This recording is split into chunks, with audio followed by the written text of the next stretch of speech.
Hello student, Uttarakhand की जो test series हमने चला रखी है उसमें अगला प्रश्न पत्र उत्तराखंड के सामान्य अध्ययन का है, जो आगामी परीक्षाओं को दृष्टिगत रखते हुए महत्वपूर्ण प्रश्नों को लेकर के बनाई गई है। इससे आप आपके बहुत सारे जो परीक्षा में आने वाले क्वेश्चन हैं उनको यहाँ से कर पाएंगे। उसके अलावा आपका जो सिलेबस है वो कवर हुआ है या नहीं वो भी आपको पता चल पाएगा।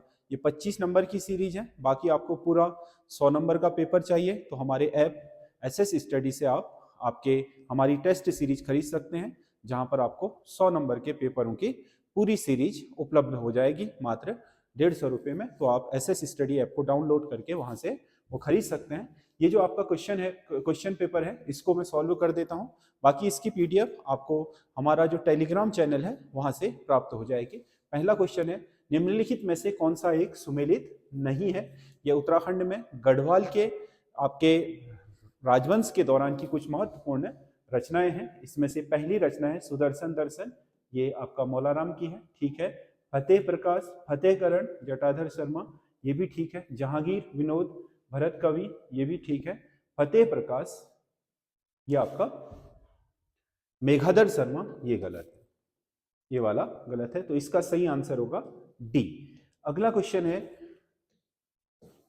सुलेमान सिकोह को औरंगजेब को सौंपने वाला पवार शासक कौन था। दिल्ली में आपके आगरा में जो औरंगजेब था उसके सत्ता स्थापित होने के बाद उसका जो बड़ा भाई था दारा सिकोह, उसका बेटा सुलेमान सिकोह जो आपका निर्वासित होकर के यहाँ आ गया था गढ़वाल में शरण लेने के लिए। आपके गढ़वाल के जो शासक थे मेदिनी शाह, उन्होंने क्या करा, उसे आपका किसको सौंप दिया था, औरंगजेब को। हालांकि इसके लिए इन्हें आपका दंडित भी किया गया, परंतु ये बहुत बड़ा क्या था, शरण में आए हुए व्यक्ति को एक तरीके से आपका उसकी मुखबरी कर देना या उसकी रक्षा न करना, ये जो धर्म हिंदू धर्म में आपका जो शासकों का एक महान धर्म होता था कि शरणागत की रक्षा करना, उसका अनुपालन नहीं किया था।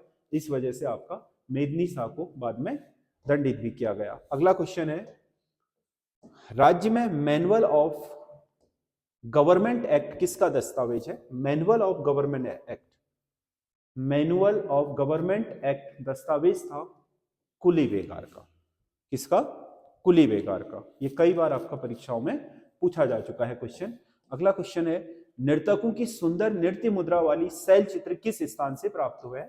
तो नर्तकों के सुंदर नृत्य मुद्रा वाली शैल चित्र कह रहा है, ना कि मूर्तियां, ये ध्यान रखना। देखो मूर्तियां फलसीमा से प्राप्त हुई हैं अल्मोड़ा के। जो चित्र हैं, मतलब शैल चित्र का मतलब पत्थरों पर जो चित्रकारी की गई है नर्तकों की सुंदर, वो आपका कसार देवी जो अल्मोड़ा के ऊपर टॉप पर है। कसार देवी एक बहुत महत्वपूर्ण क्या है, आपका मंदिर भी है, आध्यात्मिक केंद्र भी है, चुंबकीय केंद्र भी है। उसके अलावा स्वामी विवेकानंद का आपका समय बिता हुआ स्थल भी है, तो बहुत फेमस है। एक तरीके से ये बहुत महत्वपूर्ण आपका उत्तराखंड का पुरातात्विक साइट भी है, जहां पर से आपके सुंदर नृत्यरत मुद्रा वाले शैल चित्र प्राप्त हुए हैं। अगला क्वेश्चन है, राज्य वृक्ष बुरांस की औसत ऊंचाई कितनी होती है। औसत ऊंचाई, कुछ वृक्ष बहुत लंबे होते हैं, कुछ बहुत कम ऊंचाई में होते हैं। जो ऊपर की तरफ ऊंचाई बढ़ती है तो इनकी मतलब हाइट, समुद्र तल से ऊंचाई बढ़ती है पहाड़ों की, तो इनकी हाइट कम होती जाती है। नीचे की तरफ थोड़ा ऊंचे होते हैं। सामान्य रूप से इनकी जो औसत ऊंचाई है राज्य वृक्ष बुरांस की, वो आपका 20 से 25 फीट तक होती है। सामान्य रूप से यही आपका औसत ऊंचाई है। कुछ बहुत आपका 40 फीट, 45 फीट, 50 फीट तक भी लंबे हो जाते हैं, परंतु वो रेयर ही होते हैं। और कुछ बहुत आपके छोटे भी रह जाते हैं 10-12 फीट में। अगला, उत्तराखंड का कौन सा जिला सबसे दक्षिणतम जिला है। अगर आप दक्षिणतम बात करते हो तो ये आपका उत्तराखंड में, वैसे तो उधम सिंह नगर की अगर हम देखें तो उधम सिंह नगर की पट्टी को मानते हैं, लेकिन दक्षिणतम जो भूभाग है उत्तराखंड में वो है गंगा का मैदान, और गंगा का मैदान है हरिद्वार में। कौन सा है, हरिद्वार। हरिद्वार में, क्योंकि उत्तराखंड में अगर हम दक्षिण से उत्तर की तरफ चलते हैं तो सबसे पहले आएगा गंगा का मैदान जो भौगोलिक संरचना है, उसके बाद आएगा तराई जो उधम सिंह नगर में, उसके बाद आएगा भाबर, फिर आएगी शिवालिक, फिर दून घाटी, फिर मध्य हिमालय, और सबसे बाद बृहद हिमालय, और उसके बाद ट्रांस हिमालय। सो सबसे दक्षिण में जो आपका काउंटिंग होती है वो होती है गंगा के मैदान की, और गंगा का मैदान कहाँ है, हरिद्वार में। इस दृष्टिकोण से देखें, ऐसी मैप बना हुआ है तो आप सोच रहे होंगे कि ये आपका उधम सिंह नगर है, नहीं, ये गंगा का मैदान वाला हिस्सा सबसे दक्षिणतम है। गंगा का मैदान, फिर तराई आती है, फिर भाबर, फिर आपका शिवालिक, फिर आपका दून घाटी, फिर मध्य हिमालय, फिर बृहद हिमालय, फिर उसके बाद ट्रांस हिमालय, ऐसे आपका विभाजन है। अगला क्वेश्चन है, उत्तराखंड के मैदानी भाग में सबसे अधिक लंबाई तय करने वाली नदी कौन है? मैदानी भाग में, ओवरऑल नहीं, केवल मैदान में। मैदान में सबसे ज्यादा जो लंबाई तय करती है वो गंगा नदी करती है। आपका ऋषिकेश से आपका लक्सर तक इस नदी की लंबाई उत्तराखंड में बहने वाली सभी नदियों, चाहे वो रामगंगा हो, कोसी हो, काली हो, या फिर उधर यमुना, और आपका उसके अलावा जो अन्य छोटी नदियां हैं, उनमें से मैदानी भाग में जो सबसे ज्यादा दूरी तय करती है वो आपका गंगा नदी करती है। उसकी वजह क्या है गंगा नदी की करने की? गंगा नदी इस वजह से ज्यादा दूरी तय करती है क्योंकि ये जो आपका स्थल है गंगा नदी का, ये आपका क्या है, इस तरीके, उत्तराखंड का अगर आप मैप देखोगे तो आप ऐसे नजर आए। गंगा नदी यहाँ आपका, यहाँ ऋषिकेश से लेकर के यहाँ तक ऐसे दूरी तय करती है, जबकि शारदा मैदान में यहाँ से यहाँ तक रामगंगा, इधर कोसी, ठीक है, या गोला नदी, या इधर को आप जाओगे तो यमुना नदी, इनकी मैदान में लंबाई बहुत ही कम है। जो आपका सबसे ज्यादा लंबाई आपके मैदान में है वो है आपके इसकी, गंगा की। अगला आपका क्वेश्चन है, निम्नलिखित में से कौन सी झील चमोली जिले में स्थित नहीं है? कौन सी झील चमोली जिले में स्थित नहीं है? झलताल मणि आपका चमोली में ही है, बेनीताल चमोली जिले में है, मणिभद्र ताल चमोली जिले में है। वो दरवाजा बंद कर दो, बंद कर दो उसको।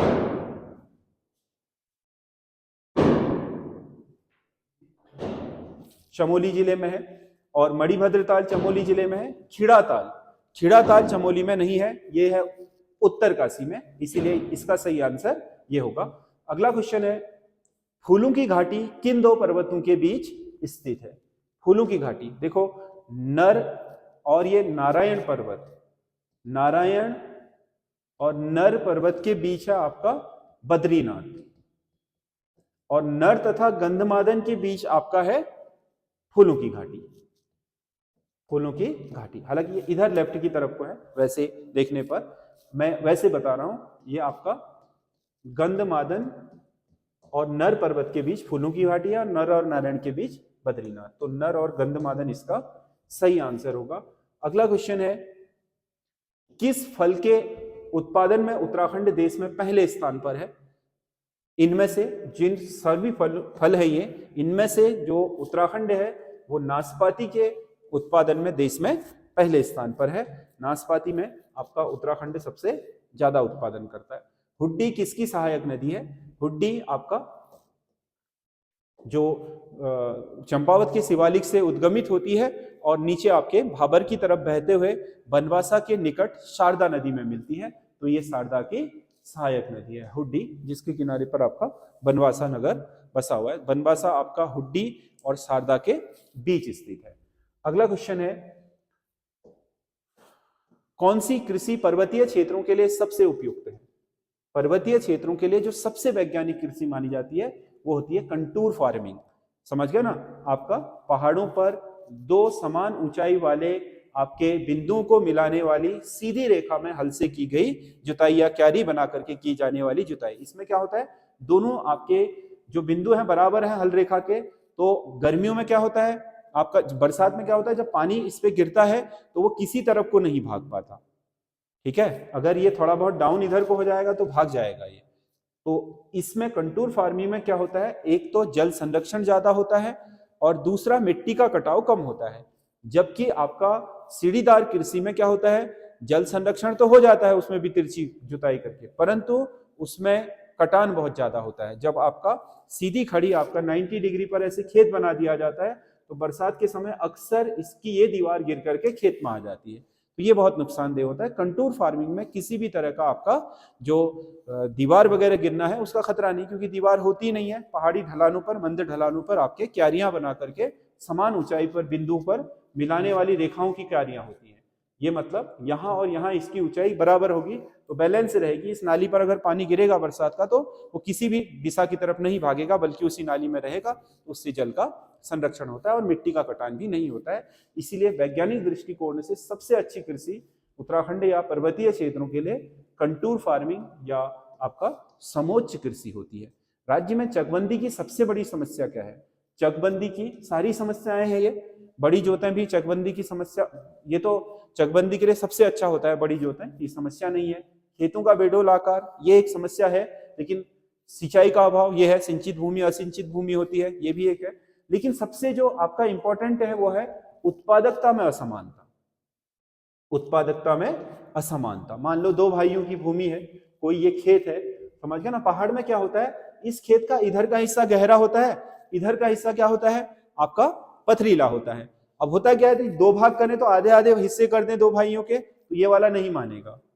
क्यों? क्योंकि इसकी तरफ उत्पादकता कम होगी, पथरीला भाग है। इसीलिए ये कहेगा कि इसमें भी दो हिस्से करो, पथरीला भी दोनों को मिलना चाहिए, उपजाऊ भी दोनों को मिलना चाहिए।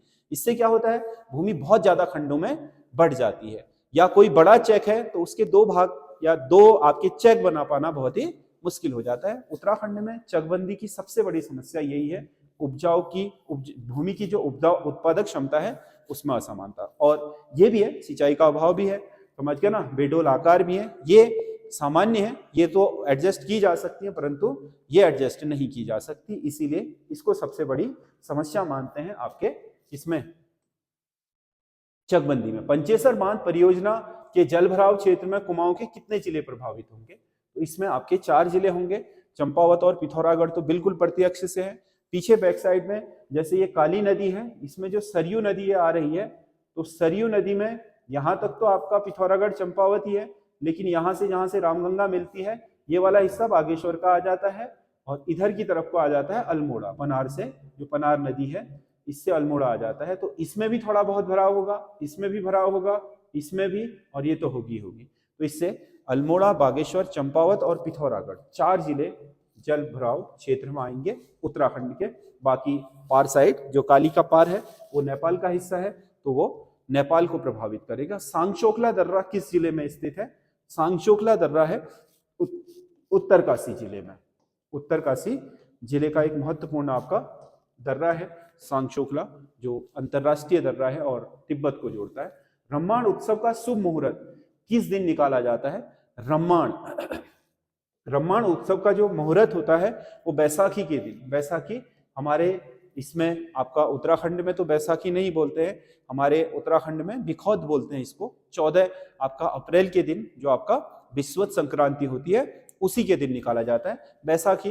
वैसे पंजाबियों का त्योहार है, हमारे उत्तराखंड के लोग इसे विश्वत संक्रांति या बिखौत के रूप में मनाते हैं। तो उसी के दिन आपका रम्माण का उत्सव निकाला जाता है और तुरंत ही रम्माण फिर स्टार्ट भी हो जाता है, शुरू भी हो जाता है इसी महीने अप्रैल में। उत्तराखंड ढोल संग्रहालय कहाँ स्थापित किया गया है? ढोल संग्रहालय, ढोल से जुड़ी हुई विभिन्न आपकी चीजें रखी हुई है, वो आपका गैरसैंण में है। उत्तराखंड की ग्रीष्मकालीन राजधानी जो प्रस्तावित है गैरसैंण, वहां पर आपका ढोल संग्रहालय। मोरध्वज किसका प्राचीन नाम है? मोरध्वज आपका किसका प्राचीन नाम है? आपके कोटद्वार को, कोटद्वार जिसे आपका मोरध्वज के किले के उससे में भी जाना जाता है। कहा जाता है कि इसका निर्माण राजा मोरध्वज ने बनाया था, जिसका उल्लेख आपका ह्वेनसांग ने अपने यात्रा वृत्तांत सीयू की में भी किया हुआ है। तो कोटद्वार ही मोरध्वज है। अगला क्वेश्चन है, 1803 को गढ़वाल के इतिहास का दुखद वर्ष क्यों कहा जाता है? 1803 को गढ़वाल के इतिहास का दुखद वर्ष इसलिए कहते हैं क्योंकि ये आपका भूकंप के कारण, आज तक के इतिहास का सबसे बड़ा भूकंप उत्तराखंड में जो बद्रीनाथ का भूकंप कहलाता है, उसके कारण गढ़वाल बुरी तरीके से तबाह हो गया था। वैसे ही अकाल पड़ा हुआ था पहले से ही, जिसे 51-52 बोलते हैं। उसके बाद अचानक आपका भूकंप हो गया। उससे पहले 91 में गोरखों ने आक्रमण करा था, तो पूरी मतलब आपकी अर्थव्यवस्था, राजव्यवस्था चरमरा गई थी। इसी का लाभ उठा करके आपका 1804 ईस्वी में गोरखों ने पुनः गढ़वाल पर आक्रमण करके प्रद्युम्न शाह से गढ़वाल की गद्दी छीन ली थी। इसीलिए गढ़वाल का दुखद वर्ष कहा जाता है 1803 को। अगला क्वेश्चन है, मोहन सिंह मेहता को किस धारा के तहत गिरफ्तार किया गया था? मोहन सिंह मेहता, मोहन सिंह मेहता को आपका सबसे पहले उत्तराखंड में जेल जाने वाले व्यक्ति मोहन सिंह मेहता थे, जिन्हें धारा 107 के तहत मार्च 1921 में गिरफ्तार किया गया था। ये आपका उत्तराखंड में असहयोग आंदोलन चल रहा था, तो उसी दौरान आपका जंगल में आग लगाने की घटना के कारण इनकी गिरफ्तारी हुई थी, कुली बेगार आंदोलन के जस्ट बाद। ठीक है, कुली बेगार तो असहयोग था ही कि हम बेगार नहीं देंगे, दूसरा असहयोग अंग्रेजों की जो वन नीतियां उनका विरोध करना भी था, तो उसी के दौरान इनको पकड़ करके इन पर धारा 107 के तहत मुकदमा दर्ज किया गया और उत्तराखंड के इतिहास में ये पहले व्यक्ति हो गए जो जेल गए थे स्वतंत्रता संग्राम के दौरान। ब्रिटिश गढ़वाल का मुख्यालय श्रीनगर में कितने वर्ष रहा? देखो, ब्रिटिश गढ़वाल 1815 में आपका ब्रिटिश गढ़वाल की जो राजधानी थी वो श्रीनगर थी और 1840 में अंग्रेजों ने आपका पौड़ी को एक जिला बना दिया और प्रशासनिक मुख्यालय भी वो श्रीनगर से पौड़ी ले आए थे। तो ये रहा केवल 25 वर्ष। कितने साल? 25 साल ही ब्रिटिश गढ़वाल का मुख्यालय रहा। अगला क्वेश्चन है, स्वामी विवेकानंद द्वारा प्रबुद्ध भारत पत्रिका का संपादन कहां से किया गया था? स्वामी विवेकानंद ने जो प्रबुद्ध भारत नामक पत्रिका निकाली थी वो मायावती आश्रम से निकाली थी, जो चंपावत जिले में है। और जो आपका रामकृष्ण परमहंस का जो आपका मिशन है उसका आपका उप मुख्यालय है बेरूर मठ के बाद, तो यहीं पर इन्होंने प्रबुद्ध भारत पत्रिका 1901 ईस्वी में शुरू की थी। तो ये आपका सही आंसर मायावती है। यहाँ पर एक प्रिंटिंग प्रेस जिससे ये पत्रिका निकलती थी वो भी आज एक आपके 100 पीस या म्यूजियम की तरह वहां पर जो आश्रम है उसी में रखी हुई है। अगला, वर्तमान में काली कुमाऊं नामक तहसील किस जिले में स्थित है?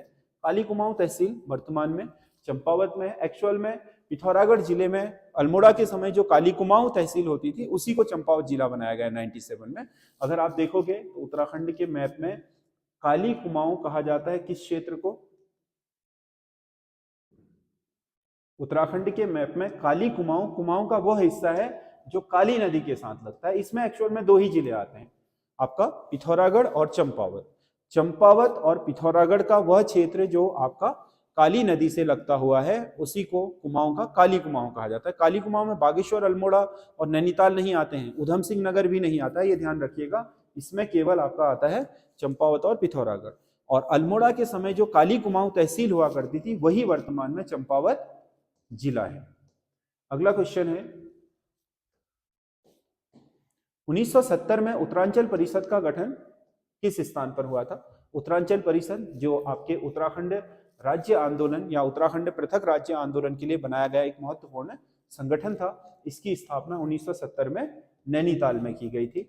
अगला क्वेश्चन है, बोक्सा जनजाति सर्वप्रथम किस स्थान पर आकर बसी थी? बोक्सा जनजाति सबसे पहले बसी थी आपका आकर के बनवासा में।